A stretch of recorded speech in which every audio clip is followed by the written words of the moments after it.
Alô, comunidade das redes sociais! Mais uma vez aqui para tratarmos de mais um tema. Mas antes de entrarmos no tema de hoje, gostaria de solicitar você mais uma vez para que você se inscreva no canal e, quando se inscrever, toque o sininho para receber novas notificações. Dê o teu like, faça o teu comentário e compartilhe o nosso material com outras pessoas. E também temos o nosso grupo de Facebook, Filosofia com Eldon Rosa Masson. E também temos o nosso blog, rosamasson.blogspot.com. É o endereço. Rosa Masson sempre com 2 S e tudo junto. E também gostaria de fazer mais uma vez aqui a propaganda do livro de Eli Vasconcelos, cujo título é Crônicas, Poesias e Heresias. Vá ao Google, descubra lá o site da Amazon e solicite esse livro. Qualquer dia eu vou ler uma poesia aqui para vocês desse livro. O livro está supimpa. Vou ler.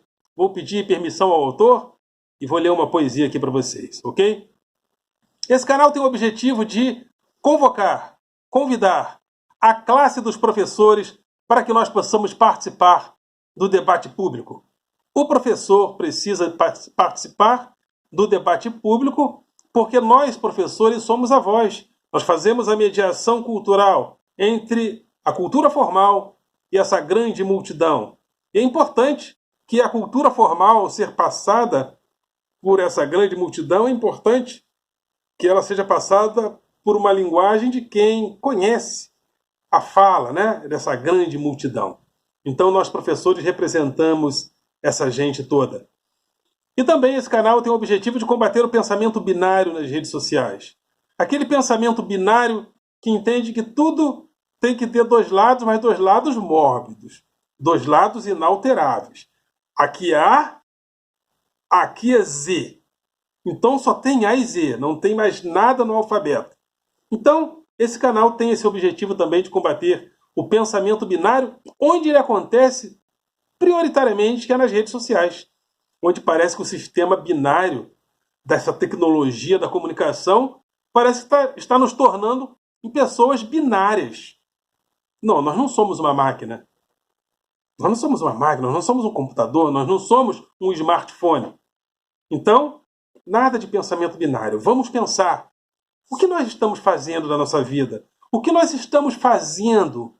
É uma pergunta muito pertinente do ponto de vista político hoje. O que nós estamos fazendo?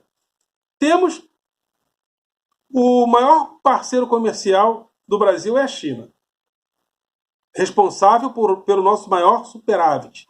Não temos esse tipo de superávit nem com os Estados Unidos. Estamos querendo brigar com a China? Só a América do Sul é responsável pelo superávit comercial da nossa indústria. Quase ninguém compra os nossos automóveis, a não ser os argentinos. E queremos brigar com os argentinos? Gente, o que nós estamos fazendo? É uma pergunta interessante. Mas isso a gente só vai fazer se a gente sair do pensamento binário. Se a gente ficar nessa história de eu sou China, eu sou a favor, eu sou contra a China. Não, é muito mais que isso. É muito mais que isso. Não é só esse tipo de pensamento binário que a gente deve praticar. Então vamos ao tema de hoje. O tema de hoje é Maradona e o capitalismo. Curioso, né? Maradona e o capitalismo. Interessante. Eu gostaria de falar mais de Maradona, mas uma das coisas interessantes é que todo meio de comunicação tem problematizado, por exemplo, em relação à Covid-19, a aglomeração de pessoas. Mas a aglomeração do enterro do Maradona não está sendo muito problematizada. Já perceberam? Evidentemente que penso que o governo do país deveria decretar um luto nacional, mas evitar a exposição do corpo do ex-atleta, porque nós estamos em um período que é necessário o afastamento. E lá não aconteceu isso, mas isso não está sendo problematizado pela imprensa. Por que também? Por quê? Porque, de uma certa forma, Maradona é um espetáculo. E o enterro de um Maradona sem multidão, como assim? De uma certa forma, isso interessa ao espetáculo. Afinal de contas, quando os jornais vão transmitir o enterro do Maradona, os patrocinadores estarão envolvidos nesse projeto. Os patrocinadores dos telejornais. E como promover o espetáculo de um Maradona sem povo? Então, Maradona e o capitalismo. Eu gostaria também de aprofundar mais essa ideia que vem... Vocês desculpem, eu sou uma pessoa que com ar-condicionado, com ventilador, não adianta. Eu sou uma pessoa que suo muito, né? Então, desculpe, de vez em quando... Eu detesto usar lencinho. Não gosto. Mas vamos nos aprofundar mais na passionalidade desse personagem. Maradona sempre foi um homem de paixão, né? De paixões muito elevadas. Maradona sempre foi um homem de entrega, talvez exagerada, talvez não, muito exagerada aos seus desejos. E esse lado passional de Maradona faz com que ele se pareça muito com o povo. Talvez por isso ele gostasse de se chamar Diego do Povo, né? Diego do Povo. Porque Maradona é essa pessoa popular e preocupada com a sua gente, preocupada com questões políticas.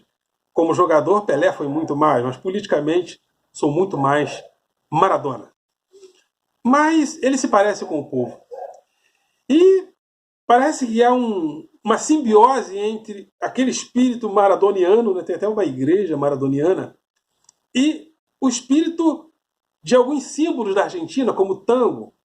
O tango é a dança da paixão, né? Talvez poucas danças no mundo representem tanto a paixão como o tango. Talvez em poucos lugares do mundo um cemitério seja local turístico. Eu que já fui em Buenos Aires 2 vezes. E dá para a gente perceber esse tipo de passionalidade nesse país. E estando lá, eu estive nesse cemitério, né? Onde lá tem o túmulo de Evita Peron, no tal de cemitério da Recoleta. E qual país do mundo cultiva um cemitério com os seus mortos? Mesmo que lá tenham pessoas, né, famosas. Evita Peron, que lá está enterrada também, um personagem muito relacionado a essa paixão. Ela representou a paixão do popular, de um trabalhismo argentino, juntamente com seu marido. E, curiosamente, o corpo de Evita Peron já foi até sequestrado. As mãos do Peron. Roubaram as mãos do Peron. Então há uma relação de passionalidade com os seus ícones, com os seus símbolos, muito diferente de nós. Nós temos uma relação um pouco mais distante com os nossos ídolos. Às vezes até temos uma certa inveja, né, penso eu, dos nossos ídolos. Né? Já pensou se um Pelé fosse argentino? Ia ser acima de Deus. Nesse Maradona é Deus para eles. E até a igreja maradoniana. Então Pelé seria algo até superior a Deus. E uma das coisas que a gente percebe na Argentina também é que a fala do argentino tem uma dança muito parecida com o italiano. Há uma tradição italiana na Argentina, né? Sobretudo ali a partir do bairro da Recoleta. Inclusive as cores do time, né? do Boca Juniors, que fica no bairro de La Boca, são cores onde eles determinaram que a partir de um determinado momento eles falaram: as cores do próximo navio que chegar da Itália vai ser as cores do clube. Aí chegou um navio azul e amarelo e eles colocaram as cores do clube com as cores do navio que chegou. Então, Maradona, tango, Itália, paixão. Aí depois Maradona vai jogar no Napoli, na região mais passional da Itália, lá do sul da Itália, né, com um povo discriminado. As pessoas do sul da Itália são discriminadas pelas pessoas do norte. Há mais pobreza. E onde há essa pobreza, há a máfia, napolitana, explorando aquele ambiente de miséria, com certeza com uma ausência um pouco maior do Estado. E Maradona vai jogar lá, do lado mais passional da Itália. E então toda essa relação entre o Maradona, sua carreira e a realidade que o cercou, faz com que ele seja esse personagem aparentemente contraditório em muitas coisas, mas que foi ele, foi único, né? Foi único. Foi único. Maradona, único.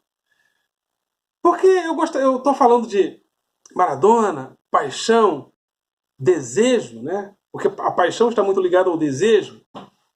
E Maradona parece que era fissurado em alguns dos seus desejos, né? Infelizmente, perdeu a luta para as drogas. Então, toda essa relação com o desejo, é importante falar disso em torno do capitalismo, porque o que é o capitalismo? E Maradona é um produto do capitalismo. Não só Maradona, mas nós mesmos. Nós vivemos numa sociedade capitalista. Mas o capitalismo tem seus símbolos. Até porque o futebol é a indústria mais poderosa economicamente do mundo. Eu já ouvi isso. E mesmo se não for, está entre as duas ou três. O futebol e a moda, principalmente. E futebol e moda tem tudo a ver com o quê? Com desejo, com paixão. Uma vez um pai levou um filho num jogo de futebol e ele não permitia com que os filhos xingassem em casa, né? Mas aí ele levou o filho no jogo e todo mundo xingando, a mãe do juiz, né? Aí o filho, pai, aqui pode xingar? Aí o pai pensou bem, tá, aqui pode. Então o filho começou a xingar. Porque o pai falou que ali poderia xingar, né? Ali era futebol. Então, futebol é o reino da paixão. A moda. A moda que gera tendências. Explora o quê? Explora a paixão, explora o desejo. E durante muitos anos nós tentamos o quê? Fugir do desejo. Tentamos fugir do desejo durante muitos e muitos anos. Através de uma tradição que nos acometeu, que foi a tradição grega. E o grego tinha a ideia do logos. O logos, que era diferente da pistis, a pistis era a crença, mas tinha o logos. O logos é a razão. A razão contrária ao patos, que é a paixão. Perdão, eu suo muito, é sempre assim mesmo. O logos que é contrário ao patos. O patos que é a paixão. Então, através da filosofia, a gente foi construindo essa ideia de que temos que pensar racionalmente. Então, os filósofos foram construindo essa ideia de que é a razão a soberana. A filosofia foi construindo essa ideia através de uma contradição em relação à mitologia.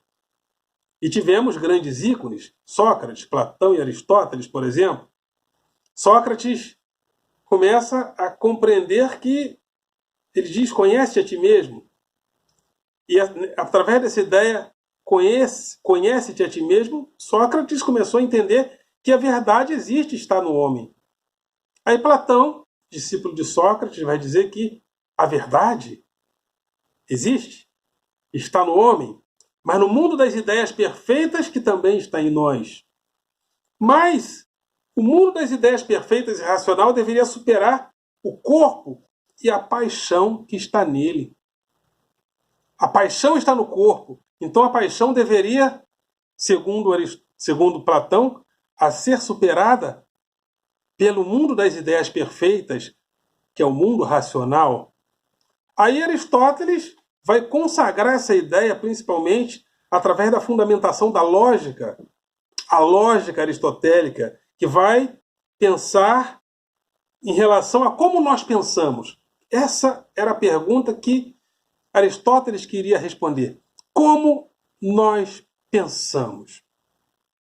E nós vamos beber nessa fonte durante muitos anos. Nós vamos fundar a Idade Média, que vai ficar quase 1000 anos, tentando unir a fé e a razão, que era uma tentativa que vinha sendo feita desde os primeiros pais da igreja, tentando unir a fé e a razão. Ou seja, Jesus Cristo é Filho de Deus. Vamos pensar racionalmente nisto. E a Idade Média foi fundamentada com essa ideia de unir fé e razão. A Idade Média vai passar e o racionalismo vai chegar, principalmente com Descartes. E a filosofia cartesiana chega fundamentando a razão na modernidade. Tem vários tiques que começam a acontecer comigo quando eu começo a gravar. Nariz coça. Então, a filosofia cartesiana começou a fundamentar a razão na modernidade. Com a seguinte máxima: penso, logo existo. Ou seja, nós podemos, segundo Descartes, duvidar até da nossa existência. Só não podemos duvidar de uma coisa: de que nós pensamos. Então, o penso, logo existo é a resposta da filosofia cartesiana, que tanto nos influencia. E vai influenciar também toda essa aura racional, vai influenciar a fundação da ciência, né, que vai ter grandes nomes a partir de Galileu Galilei, que vai fundar a técnica da ciência experimental. E durante muitos anos tentamos fugir da paixão, deixando a paixão para segundo plano. Mas aí apareceu alguém para desconfiar, para problematizar esta questão. Spinoza, sobretudo nas suas obras Ética, Tratado Político e Teológico também, mas em Ética e Tratado Político ele começa a problematizar a razão, dizendo que a razão e a paixão não se separam, ou seja, tudo para Aristóteles, ou seja, para Spinoza, é a paixão. Paixões de alegria, que evidentemente nos levaria a uma relação social melhor, e paixões de tristeza. E ele chega à conclusão que, para que as paixões da alegria pudessem ser, né, potencializadas, evidentemente que a democracia seria a melhor forma de governo, porque a democracia promoveria que as paixões da alegria fosse democratizada. Mas para Spinoza, tudo é paixão. Por isso que ele foi excomungado, né, da comunidade judaica, que ele fazia parte, porque para ele a substância está em tudo, no bem e no mal que nós fazemos. Porque tudo é paixão. E essa substância, que ele chama de Deus, por isso ele está em tudo. E tudo, inclusive no bem e o mal que nós fazemos. Ou seja, porque para ele não há bem e mal. Há paixões. Paixões de alegria, paixões de tristeza. Então, Spinoza abre o que Deleuze e Guattari vão chamar de abertura do campo da imanência. E ele é excomungado da comunidade judaica porque ele vai problematizar essa ideia de um Deus transcendente que cria e que interfere na nossa vida, no universo. Então, ele problematiza essa ideia,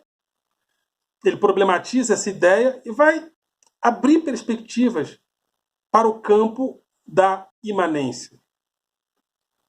E nós vamos começar a desconfiar da paixão. E o futebol é o quê? É o reino da paixão. É o reino da paixão, e nós podemos pensar no futebol como o reino da paixão, porque, segundo Deleuze e Guattari, toda vez que nós tentamos fugir da paixão, nós somos pegos por ela. Tentamos fugir da paixão criando um mundo racional evolucionista, eurocêntrico, Porém, 2 guerras mundiais nos fizeram ver que nós não somos tão racionalistas e tão racionais assim. A paixão nos pegou. Pode observar, nós estamos há anos tentando construir um ambiente racional no mundo, mas sempre a paixão nos pega. Por quê? Porque, segundo Deleuze e Guattari, não podemos fugir da paixão. Inclusive, Deleuze e Guattari, nas suas 2 obras, cujo subtítulo era Capitalismo e Esquizofrenia, ele faz isso no Anti-Édipo e depois em outro livro que ele escreve, que é o Mil Platões, mas principalmente no Anti-Édipo, ele vai problematizar, inclusive, Freud, porque Freud também é um grande, a partir da fundação da psicanálise, ele vai problematizar a razão, mostrar que a razão não é tão autônoma assim. Há valores inconscientes envolvidos em nós, e esse inconsciente é muito mais presente em nós do que a consciência racional. Porque, segundo Freud, a formação do desejo é que faz com que nós realizemos as nossas tarefas sociais. Os nossos papéis na sociedade é uma maneira de compensarmos a falta. Porque para Freud o desejo é a falta da nossa relação de filhos com os nossos pais. O desejo da menina seria o pai, o desejo do menino seria a mãe. Isso é castrado. E a partir do momento que essa castração nos leva à falta, nós passamos a desejar. E as nossas atividades na vida social são feitas a partir da busca desse desejo que se dá a partir da falta. Mas Deleuze e Guattari vai dizer não. Não. O desejo se dá por uma vontade que temos de intensificar a vida. Que Nietzsche chama de vontade de potência e vontade de verdade. Queremos afirmar a vida. E nessa tentativa de querer afirmar a vida, o desejo para Deleuze e Guattari se dá no excesso e não na falta. E o que é esse mundo que nós vivemos? Um mundo de excesso. Um mundo de excesso. E esse mundo de excesso é inseparável da paixão. Então, quando nós olhamos para um personagem como Maradona, nós nos encantamos. Nos encantamos porque ele é uma demonstração de que você pode colocar a paixão na sua vida e ser um vitorioso. E ganhar Copas do Mundo. Então a paixão se mostra como algo que não é tão contraditório. Ou seja, nem sempre a paixão é contraditória. Então, essa racionalidade, esse pensamento que Deleuze e Guattari traz é muito interessante. E eu aqui, pensando em toda essa aura envolvendo a morte do Maradona, muito se tem falado na imprensa sobre isso, sobre a morte do Maradona. O que ele representa para nós. Só que algo só é representativo para nós se ele for axiomatizado pela sociedade capitalista. E a sociedade capitalista vive do quê? Ela vive do desejo. O desejo é o grande combustível da sociedade capitalista. Então nós nos relacionamos muito bem com personagens que dão sentido e que intensificam o nosso desejo. Pessoas racionais, às vezes, não nos apaixonam.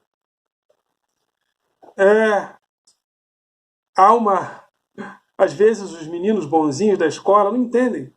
Por que as meninas não gostam de mim? E por que ela gosta, às vezes, do menino que estuda, que faz tudo certinho? As meninas não se interessam, às vezes. O menino que é o galinha, o garanhão, se interessa, interessa mais as meninas. Por outro lado, a menina que desperta o desejo dos outros é a menina que todo mundo quer. Então, olha a relação de simbiose entre a nossa vida social e a paixão. O menino que senta lá na última cadeira, o garoto que faz bagunça, às vezes é o garoto popular, que todo mundo quer ser amigo. Mas o garoto que estuda, o garoto centrado, às vezes, ninguém quer. Isso é uma prova de que nós não devemos fugir da paixão. Mas como viver a paixão? A partir de Spinoza, a gente já tem uma... Quais são as paixões de alegria? Eu penso, não que a democracia vá durar para sempre, como eu sempre falo, nenhum sistema de governo dura para sempre, nem o capitalismo vai durar para sempre. Tudo acaba um dia, tudo é problematizado um dia. Quem somos nós para falar daqui a 1000 anos? Vai ter democracia daqui a 1000 anos? Vai ter capitalismo daqui a 1000 anos? Aliás, vai ter vida na Terra daqui a 1000 anos? Então, não que a democracia vá durar para sempre, ou seja, a vida humana, né? O planeta vai continuar lindo e negro, né? Porque como o símbolo de beleza é sempre branco, então, ao invés de falar lindo e loiro, eu vou falar lindo e negro, né? Então, o planeta vai continuar. E nós? Vamos continuar? Mas a democracia é essa relação, está em meio a essa relação também que nós temos com o desejo. Toda vez que nós fugimos do desejo, nós quebramos a cara. Então, esse é o pensamento de hoje. Todas as nossas homenagens ao Maradona, né? E é importante falar disso, porque eu gosto de... O brasileiro tem algumas dificuldades, às vezes, e agora isso tem se intensificado muito com as redes sociais, de não respeitar a hierarquia. Há hierarquias, né? Pelé, Maradona, para alguns Maradona, Pelé. Vamos respeitar as hierarquias, né?